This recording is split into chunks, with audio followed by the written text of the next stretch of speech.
গুরুত্বপূর্ণ মাসলা হলো পবিত্র কোরআনকে ওযু ছাড়া ধরা যাবে কিনা।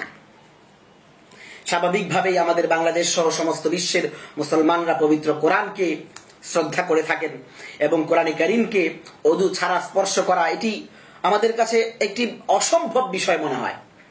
কিন্তু আমাদের লামাযহাবী ভাইয়েরা এই বেয়াদবিটাও নির্দ্বিধায় কোন দলিল ছাড়াই করে থাকেন এবং তারা বলেন যে ওযু ছাড়া কোরআন শরীফ স্পর্শ করা যায়।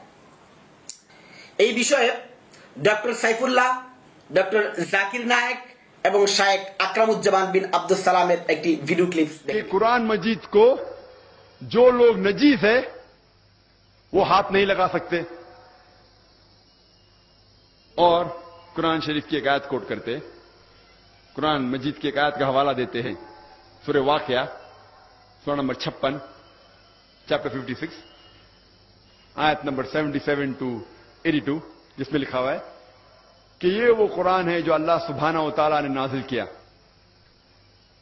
और इसे कोई भी नहीं हाथ लगाएगा सिर्फ वो जो मुतहरीन है। लोग समझते हैं इस आयत से ये मालूम होता है कि कोई भी नहीं हाथ लगा सकता है, सिर्फ जो वुजू में हैं और जो पाक हैं। अगर इस आयत की मानी होती कि कोई भी कुरान शरीफ को, इस कुरान शरीफ जो मुसहफ है उसको कोई नहीं हाथ लगा सकता है, सिर्फ वो जो पाक है जो वुजू में, तो कोई भी शख्स, कोई भी गैर मुसलमान दुकान पे जाके 100 रुपये में, 150 रुपये में कुरान मजीद खरीद सकता है और हाथ लगा सकता है और कुरान मजीद गलत साबित हो जाएगा। जब कुरान मजीद कहते हैं उसका मतलब ये मुसहफ नहीं है, ये कुरान शरीफ किताब नहीं है, वो कुरान मजीद जो लोहे महफूज में है। সুতরাং কেউ যদি ওযু না থাকে এই অবস্থায় অধিকাংশ উলামায়ে কেরামের অভিমত অনুযায়ী তিনি কোরআন কারীম স্পর্শ করতে পারবেন, কিন্তু নাপাক অবস্থায় সেটি কোরআন স্পর্শ করতে পারবে কিনা এ নিয়ে উলামায়ে কেরামের ইখতিলাফ থাকলেও বিশুদ্ধ অভিমত হচ্ছে তিনি কোরআন স্পর্শ করবেন না। ওযু ছাড়া কোরআন ধরে পড়া জায়েজ আছে, উত্তম নয়। উত্তম হলো ওযু সহ পড়া, আর জায়েজ হলো ওযু। সম্মানিত মুসলিম ভাই বোনেরা, আপনারা দেখতে পেয়েছেন ডক্টর জাকির নায়েক ওযু ছাড়া কোরআন স্পর্শ করার পক্ষে কিছু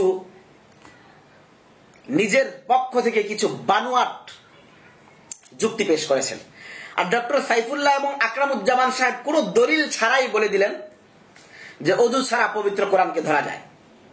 এরকম মারাত্মক স্পর্শকাতর একটি মাসালা বলতেছেন, কিন্তু না কোরআনের কোন উদ্ধৃতি প্রদান করলেন, না হাদিসের কোন দলিল প্রমাণ পেশ করলেন, না সালাফে সালিহিন কিংবা সাহাবায়ে কেরাম থেকে কোন উক্তি প্রদান করলেন। এর মূল কারণ হলো তাদেরই ভ্রান্ত মতবাদ, না কোরআনের মতবাদ, না হাদিসের মতবাদ, না সাহাবায়ে কেরামের মতবাদ, না সালাফে সালিহিনের মতবাদ, বরং কোরআনকে ওযু ছাড়া স্পর্শ করার এই মতবাদটি লামাযহাবীদের একটি ভ্রান্ত বেদাতি মতবাদ। এই মতবাদের সপক্ষে কোনো প্রমাণ নেই। আমরা আপনাদের সামনে কোরআন এবং হাদিস এবং সালাফে সালিহিনের কিছু বক্তব্য উদ্ধৃত করছি। পবিত্র কোরআনে কারীমের মাঝে পরিষ্কার ভাষায় এসেছে, আল্লাহ রাব্বুল আলামিন বলেন লা ইয়ামাসসুহু ইল্লাল মুতাহহারুন, যে নিশ্চয়ই পবিত্র কোরআনকে কেবলমাত্র পবিত্র ব্যক্তিরা স্পর্শ করবে। সূরা ওয়াকিয়ার এই আয়াতটি পরিষ্কার প্রমাণ করতেছে যে কোরআনকে ওযু ছাড়া স্পর্শ করা যাবে না। এমনিভাবে হাদিসের মাঝে এসেছে, আন আব্দুল্লাহ ইবনে আবি বকর ইবনে হাজম আন্না ফিল কিতাবিল্লাযী কাতাবাহু রাসূলুল্লাহ সাল্লাল্লাহু আলাইহি ওয়াসাল্লাম লিআমর ইবনে হাজম আল্লাহ ইয়ামাসসাল কুরআন ইল্লা তাহিরুন। হযরত আব্দুল্লাহ বিন আবু বকর বিন হাজম বলেন, রাসূল করিম সাল্লাল্লাহু আলাইহি ওয়াসাল্লাম আমর বিন হাজম এর কাছে এই মর্মে চিঠি লিখেছিলেন যে পবিত্র হওয়া ছাড়া কোরআনকে কেউ স্পর্শ করবে না। পবিত্র হওয়া ছাড়া কোরআনকে কেউ স্পর্শ করবে না, এই মর্মে রাসূল করিম সাল্লাল্লাহু আলাইহি ওয়াসাল্লাম হযরত আমর বিন হাজমের কাছে চিঠি লিখেন। এই হাদিসটি এসেছে মুয়াত্তা মালিক হাদিস নং 680, এমনি ভাবে কানজুল উম্মাল হাদিস নং 2830, মারিফাতুস সুনান ওয়াল আসার হাদিস নং 209, আল মুআজামুল কবির হাদিস নং 13217, আল মুআজামুস সাগীর হাদিস নং 1162, মিশকাতুল মাসাবিহ হাদিস নং 465, সুনানে দারামি হাদিস নং 2266। আরেক বর্ণনায় এসেছে আন আব্দুল্লাহ বিন উমর আন্না রাসূলুল্লাহ সাল্লাল্লাহু আলাইহি ওয়াসাল্লাম قال لا يمس القرآن إلا طاهر। হযরত আব্দুল্লাহ বিন উমর রাদিয়াল্লাহু তাআলা আনহু থেকে বর্ণিত, রাসূল করিম সাল্লাল্লাহু আলাইহি ওয়াসাল্লাম ইরশাদ করেছেন, পবিত্র ব্যক্তি ছাড়া কেউ কোরআন স্পর্শ করবে না। দেখুন মাজমাউজ জাওয়ায়েদ হাদিস নং 1512। আল্লামা হাফেজ নুরউদ্দিন আবু বকর হাইসামি রাহমাতুল্লাহি আলাইহি বলেন, ইমাম তাবরানী কবির ও সগীর উভয় গ্রন্থে তা বর্ণনা করেছেন, এর সকল বর্ণনাকারী সিকা তথা গ্রহণযোগ্য। অর্থাৎ এই হাদিসটি একটি সহিহ রিওয়ায়াত, সহিহ বর্ণনা, যেখানে পরিষ্কার ভাষায় নবী বলে দিলেন যে পবিত্র ব্যক্তি ছাড়া কেউ কোরআন স্পর্শ করতে পারবে না। আমরা অবাক হয়ে যাই আমাদের এই সকল লামাযহাবী ভাইদের কার্যক্রম দেখলে, কথাবার্তা শুনলে। যারা সারাদিন বকওয়াজ করে বেড়ান তারা কোরআন মানেন, সহিহ হাদিস মানেন, কিন্তু কোরআন স্পর্শ করার মতো স্পর্শকাতর মাসালায় না কোরআন পেশ করেন না হাদিস পেশ করেন, সির্ফ শুধুমাত্র নিজের মন গড়া একটি মতবাদ প্রকাশ করে ফেলেন। অথচ কোরআন স্পর্শ না করার সপক্ষে কোরআনের আয়াত রয়েছে, যেমনি ভাবে সূরা ওয়াকিয়ার আয়াত আমরা পেশ করলাম, এমনি ভাবে পরিষ্কার সহিহ হাদিস রয়েছে। শুধু তাই নয়, সাহাবায়ে কেরামেরও পরিষ্কার মতামত রয়েছে। এই মাসালার ক্ষেত্রে সাহাবায়ে কেরাম কি বলেন আমরা সেটি দেখে নেই। ইমাম নববী রাহমাতুল্লাহি আলাইহি উল্লেখ করেছেন, জওয়াবি আন্নাহু কওলু আলী ওয়া সাদ ইবনে আবি ওয়াক্কাস ওয়া ইবনে উমর রাদিয়াল্লাহু আনহুম ওয়া লাম ইউরাফ লাহুম মুখালিফুন ফিস সাহাবা। তিনি বলেন, পবিত্র হওয়া ছাড়া কোরআন স্পর্শ করা নিষেধ বক্তব্যটি হযরত আলী রাদিয়াল্লাহু তাআলা আনহু এবং সাদ বিন আবি ওয়াক্কাস এবং আব্দুল্লাহ বিন উমর রাদিয়াল্লাহু তাআলা আনহুদের। এ মতের উল্টা কোন মত সাহাবায়ে কেরাম থেকে বর্ণিত হয়নি। অর্থাৎ সমস্ত সাহাবায়ে কেরাম এই বক্তব্য প্রদান করেছেন যে পবিত্র হওয়া ছাড়া, নাপাক অবস্থায় ওযু ছাড়া কোরআন কারীম স্পর্শ করা জায়েজ নয়। দেখুন শরহুল মুহাজ্জাব 2 নম্বর খণ্ড 80 নম্বর পৃষ্ঠা। এমনি ভাবে শাইখুল ইসলাম ইবনে তাইমিয়া রাহমাতুল্লাহি আলাইহি তার মাজমুউল ফতোয়ার 21 নম্বর খণ্ডের 266 নম্বর পৃষ্ঠায় উল্লেখ করেছেন, ওহুয়া কওলু সালমান আল ফারসি ওয়া আব্দুল্লাহ বিন উমর ওয়া গায়রুহুমা ওয়া লা ইয়ালামু লাহুমা মিনাস সাহাবাতি মুখালিফুন। তিনি বলেন যে পবিত্র হওয়া ছাড়া কোরআন স্পর্শ নিষেধ বক্তব্যটির পক্ষে মত দিয়েছেন হযরত সালমান ফারসি রাদিয়াল্লাহু তাআলা আনহু, হযরত আব্দুল্লাহ বিন উমর রাদিয়াল্লাহু তাআলা আনহু এবং অন্যান্যরা।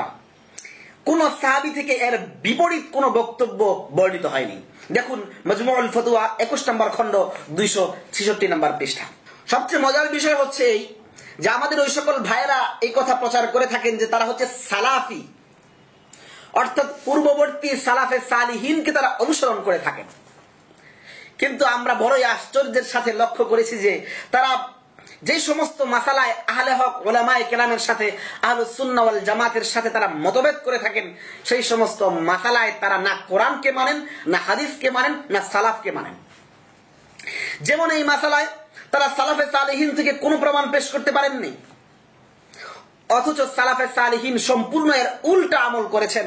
যেমনি ভাবে আমরা একটু পূর্বে উল্লেখ করেছিলাম যে সাহাবায়ে কেরাম পবিত্র কোরআনকে ওযু ছাড়া স্পর্শ করা যায় এই মতকে সাপোর্ট করেন নাই, বরং তারা বলেছেন যে ওযু ছাড়া কোরআনকে স্পর্শ করা যাবে না। ডক্টর জাকির নায়েক সাহেব তার এলেমহীনতার কারণে, অজ্ঞতার কারণে, তার এই জাহালতের কারণে তিনি যুক্তি পেশ করে কোরআনকে নাপাক ব্যক্তিদের স্পর্শ করার যে ফতোয়া প্রদান করার অপচেষ্টা করেছেন, তার ওই যুক্তির জবাব অনেক পূর্বেই শাইখুল ইসলাম ইবনে তাইমিয়া রাহমাতুল্লাহি আলাইহি তার শরহুল উমদা গ্রন্থে দিয়ে গেছেন। শাইখুল ইসলাম ইবনে তাইমিয়া রাহমাতুল্লাহি আলাইহি পরিষ্কার ভাষায় উল্লেখ করেছেন, আন্নাল কুরআন আল্লাযী ফিল লাওহিল মাহফুজ হুয়াল কুরআনুল্লাযী ফিল মুসহাফ কামা আন্নাল্লাযী ফি হাযাল মুসহাফ হুয়াল্লাযী ফি হাযাল মুসহাফি বিআইনিহি। আল্লামা ইবনে তাইমিয়া রাহমাতুল্লাহ আলাইহি বলেন, যেই কোরআনটি সংরক্ষিত রয়েছে লৌহে মাহফুজে, এই কোরআনটি হুবহু এই কোরআনই যেটি আমাদের সামনে মুসহাফে, যেটি আমাদের সামনে দুই মলাটের মাঝখানে সমগ্র পৃথিবীর মাঝে রয়েছে, প্রচলিত রয়েছে, এই কোরআনটাই লৌহে মাহফুজের হুবহু কোরআন। সাওয়াউন কানাল মাহাল্লু ওয়ারাকান আও আদিমান আও হাজারান আও লিহাফান। চাই এই যে আমাদের কাছে যে কোরআনটি রয়েছে, চাই তার স্থানটা পাতা হোক বা চামড়া হোক বা পাথর হোক বা কোনো মোরক হোক, যেইখানেই কোরআনটা থাকুক না কেন, এই কোরআনটা হুবহু ওই কোরআন যেই কোরআনটা লৌহে মাহফুজে ছিল। فإذا كان من حكم الكتاب الذي في السماء أن لا يمسه إلا المطهرون وجب أن يكون الكتاب الذي في الأرض كذلك। ইবনে তাইমিয়া রাহমাতুল্লাহ আলাইহি বলছেন, লৌহে মাহফুজের কোরআন আর আমাদের কাছে থাকা কোরআন যেহেতু একই, সুতরাং লৌহে মাহফুজের কোরআন যেহেতু পবিত্র ব্যক্তি ছাড়া কেউ স্পর্শ করতে পারে না, সুতরাং আমাদের কাছে এই জমিনে থাকা, জমিনের উপরে থাকা পবিত্র কোরআনও কেউ পবিত্রতা ছাড়া স্পর্শ করতে পারবে না। এটি তাদের জন্য এটি জায়েজ হবে না। লিআন্না হুরমাতাহু কা হুরমাতিহি, কেননা এই জমিনের উপরে থাকা কোরআনকে সম্মান করা মানে লৌহে মাহফুজের কোরআনকে সম্মান করা। সুতরাং বোঝা গেল শাইখ ইবনে তাইমিয়া রাহমাতুল্লাহ আলাইহি এই কথা পরিষ্কার ভাষায়, দ্ব্যর্থহীন ভাষায় জানিয়ে দিলেন, পবিত্র কোরআনকে ওযু ছাড়া স্পর্শ করা কিছুতেই বৈধ নয়। যারা এই মতের মতাদর্শী তারা সুস্পষ্টভাবে কোরআনকে, কোরআনের আয়াতকে, হাদিসকে এবং সালাফে সালিহিনের বক্তব্যকে অস্বীকার করে যাচ্ছেন। আমাদের লামাযহাবী ভাইরা কথায় কথায় আরবদের শায়েখদের কথা বললেও এই মাসালায় তারা আরবদের শায়েখদের বক্তব্যকে, ফতোয়াকে গ্রহণ করেন না। কারণ শাইখ বিন বাজ রহমতুল্লাহ আলাই, আব্দুল আজিজ বিন আব্দুল্লাহ বিন বাজ রহমতুল্লাহ আলাই পরিষ্কার ভাষায় বলেছেন যে ওযু ছাড়া কোরআন স্পর্শ করা কিছুতেই বৈধ নয়। দেখুন www.binbaz.org.com, এই সাইটে আব্দুল আজিজ বিন বাজ রহমতুল্লাহ আলাই এর ফতোয়া রয়েছে, যেখানে তিনি পরিষ্কার ভাষায় বলেছেন যে ওযু ছাড়া কোরআনে কারীম স্পর্শ করা কিছুতেই বৈধ নয়। আরবের আরেকজন প্রসিদ্ধতম শায়েখ হলেন শায়েখ মুহাম্মদ বিন সালেহ আল উসাইমিন রাহমাতুল্লাহ আলাইহি। তার একটি কিতাব রয়েছে ফাতাওয়া আরকানুল ইসলাম, যেই ফাতাওয়া আরকানুল ইসলামের বাংলা অনুবাদ করেছেন আমাদেরই বাংলাদেশের লামাযহাবী ভাইরা, এবং তাদের প্রকাশনী তাওহীদ পাবলিকেশনস থেকে উক্ত গ্রন্থটি প্রকাশিত হয়েছে। দেখুন, এই হচ্ছে ফাতাওয়া আরকানুল ইসলাম, যেটির মূল লেখক হচ্ছেন শায়েখ মুহাম্মদ বিন সালেহ আল উসাইমিন। এটিকে সম্পাদনা করেছেন মোহাম্মদ আব্দুল্লাহ শাহেদ, মোহাম্মদ আব্দুল্লাহ আল কাফি এবং আকরামুজ্জামান বিন আব্দুস সালাম। তাহলে এই কিতাবটার যিনি সম্পাদনা করেছেন তার নাম আকরামুজ্জামান বিন আব্দুস সালাম। এই আকরামুজ্জামান বিন আব্দুস সালাম সাহেবের আমরা ইতিপূর্বে ভিডিও ক্লিপ দেখিয়েছি, যেখানে তিনি পরিষ্কার ভাষায় বলেছেন ওযু ছাড়া কোরআনে কারীম স্পর্শ করা জায়েজ আছে। এখন দেখুন তারই সম্পাদিত ফতোয়া আরকানুল ইসলাম, যেখানে মুহাম্মদ বিন সালেহ আল উসাইমিনের ফতোয়া উদ্ধৃত করা হয়েছে, সেই কিতাবের মাঝে মুহাম্মদ বিন সালেহ আল উসাইমিন কি লিখেছেন। এই ফতোয়া আরকানুল ইসলামের 294 নম্বর পৃষ্ঠা এবং 295 নম্বর পৃষ্ঠা, এই দুই পৃষ্ঠায় শাইখ উসাইমিন রহমতুল্লাহ আলাই এর কোরআনে কারীম স্পর্শ করা বিষয়ে ফতোয়া উদ্ধৃত করা হয়েছে। সেখানে পরিষ্কার ভাষায় শিরোনাম দেওয়া হয়েছে পবিত্রতা ছাড়া কোরআন স্পর্শ করা, শিরোনাম। এই শিরোনামের অধীনে শাইখ উসাইমিন রহমতুল্লাহ আলাই যে ফতোয়া দিয়েছেন সেটি এখানে উল্লেখ করা হয়েছে। সেখানে লেখা হয়েছে, এই জনৈক শিক্ষক ছাত্রদের কোরআনের দরস প্রদান করেন, মাদ্রাসায় বা তার আশেপাশে পানি নেই, এখন তিনি কি করবেন? কেননা পবিত্র ব্যক্তি ছাড়া তো কেউ কোরআন স্পর্শ করবে না। এ হচ্ছে প্রশ্ন। শাইখ উসাইমিন রহমতুল্লাহ আলাইহি বলেন, মাদ্রাসায় বা তার আশেপাশে যদি পানি না পাওয়া যায়, তবে শিক্ষক ছাত্রদের সতর্ক করবেন তারা যেন পবিত্র না হয়ে কোরআন বহন বা স্পর্শ না করে, তারা যেন পবিত্র না হয়ে কোরআন বহন বা স্পর্শ না করে। কেননা আমর বিন হাজম রাদিয়াল্লাহু তাআলা আনহু বর্ণিত হাদিসে রয়েছে, নবী করিম সাল্লাল্লাহু আলাইহি সাল্লাম তাকে লিখেছেন, আল্লা ইয়ামাসসাল কুরআন ইল্লা তাহিরুন, পবিত্র ব্যক্তি ছাড়া কেউ কোরআন স্পর্শ করবে না। এখানে পবিত্রতা বলতে উদ্দেশ্য হচ্ছে অজু বা গোসল বা তায়াম্মুমের মাধ্যমে অর্জিত পবিত্রতা, যেমনটি আল্লাহ ওযুর আয়াতে উল্লেখ করেছেন, মা ইউরিদুল্লাহু লিয়াজআলা আলাইকুম মিন হারাজিন ওয়ালাকিন ইউরিদু লিইউতাহহিরাকুম ওয়া লিইউতিম্মা নি'মাতাহু আলাইকুম লাআল্লাকুম তাশকুরুন। আল্লাহ তোমাদেরকে কোনো অসুবিধায় ফেলতে চান না, কিন্তু তিনি তোমাদেরকে পবিত্র করতে চান এবং তার নিয়ামত সমূহ পূর্ণরূপে দান করতে চান, যাতে তোমরা তার কৃতজ্ঞতা প্রকাশ করতে পারো। সূরা মায়েদা 6 নম্বর আয়াত। এখানে তিনি তোমাদেরকে পবিত্র করতে চান কথা দ্বারা বোঝা যায় পবিত্রতা অর্জন না করলে পবিত্র হওয়া যাবে না। তাই ওযুর মাধ্যমে পবিত্রতা অর্জন না করে কারো জন্য কোরআন স্পর্শ করা সমীচীন নয়। আবার বলতেছি, শাইখ উসাইমিন বলতেছেন, তাই ওযুর মাধ্যমে পবিত্রতা অর্জন না করে কারো জন্য কোরআন স্পর্শ করা সমীচীন নয়। দেখুন, তাওহীদ পাবলিকেশনসের প্রকাশিত শাইখ আকরামুজ্জামান বিন আব্দুস সালামের সম্পাদিত ফতোয়া আরকানুল ইসলাম, শাইখ মুহাম্মদ বিন সালেহ আল উসাইমিনের ফতোয়া সমগ্রের 294 এবং 295 নম্বর পৃষ্ঠা।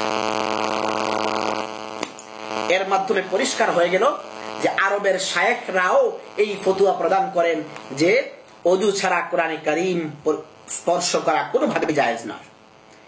কোরআনে কারীম দ্বারা প্রমাণিত, হাদিস দ্বারা প্রমাণিত, সাহাবায়ে কেরামের বক্তব্য দ্বারা প্রমাণিত, সালাফে সালিহিনের বক্তব্য দ্বারা প্রমাণিত, এমনকি আরব শায়েখদের বক্তব্য দ্বারাও এই কথা সুস্পষ্ট ভাষায়, ব্যর্থহীন ভাষায় প্রমাণিত, ওযু ছাড়া কোরআনে কারীম স্পর্শ করা জায়েজ নয়। কিন্তু হাস্যকর বিষয় হচ্ছে এই, যারা সারাদিন কোরআন এবং সহিহ হাদিসের বকওয়াস করে বেড়ান, যারা নিজেদেরকে সালাফি বলে প্রকাশ করে থাকেন, সেই সমস্ত ভাইয়েরা এরকম স্পর্শকাতর একটি মাসালায় না কোরআনের আয়াত পেশ করেন, না হাদিস পেশ করেন, না সালাফের কোনো বক্তব্য পেশ করেন। স্রেফ নিজের মন গড়া একটি মতকে নাপাক অবস্থায় কোরআনে কারীম স্পর্শ করার জন্য এরকম নিজের মন গড়া একটি মতবাদকে প্রকাশ করে থাকেন। এইভাবে সুস্পষ্টভাবে কোরআনে কারীমের সাথে বেয়াদবি তারা করে থাকেন। এবং আরো মজার বিষয় হচ্ছে, শাইখ আকরামুজ্জামান বিন আব্দুস সালাম সাহেবের ভিডিও ক্লিপসে আপনারা দেখেছেন, তিনি বলেছেন কোরআনে কারীম ওযু ছাড়া স্পর্শ করা যায়। আবার তিনি ফতোয়ায়ে আরকানুল ইসলাম শাইখ উসাইমিনের ফতোয়া সম্পাদনা করতে গিয়ে সেখানে লিখেছেন যে ওযু ছাড়া কোরআন স্পর্শ করা যাবে না। শাইখ আকরামুজ্জামান বিন আব্দুস সালাম সাহেব, আপনার কোন কথাটা সত্য? ওযু ছাড়া কোরআন স্পর্শ করা যাবে এই কথা সত্য, নাকি ওযু ছাড়া কোরআন কোনোভাবেই স্পর্শ করা যাবে না ফতোয়া আরকানুল ইসলামে যা লেখা হয়েছে এই কথাটি সত্য? জাতিকে একটু জানিয়ে দেবেন যে আপনি কোন মতের অনুসারী। এইভাবে উদ্ভট মাসালা বলে, কোরআন বিচ্যুত মাসালা বলে, হাদিস বিচ্যুত মাসালা বলে মানুষকে বিভ্রান্ত না করার জন্য ডক্টর সাইফুল্লাহ, ডক্টর জাকির নায়েক এবং আকরামুজ্জামান বিন আব্দুস সালাম সাহেবদেরকে আমরা বিনীত অনুরোধ করতেছি, কোরআন এবং সহিহ হাদিসের ডায়লগ দিচ্ছেন, কোরআন এবং সহিহ হাদিসের এরকম স্লোগান দিচ্ছেন, কিন্তু কোরআন বিচ্যুত, হাদিস বিচ্যুত, সালাফ বিচ্যুত, সাহাবায়ে কেরামের মতের উল্টা ফতোয়া দিয়ে কোরআনে কারীমের সাথে এমন জঘন্যতম বেয়াদবি না করার জন্য আপনাদের প্রতি আমাদের উদাত্ত আহ্বান থাকবে। আল্লাহু আল্লাহু আল্লাহু আল্লাহু আল্লাহু আল্লাহু আল্লাহ।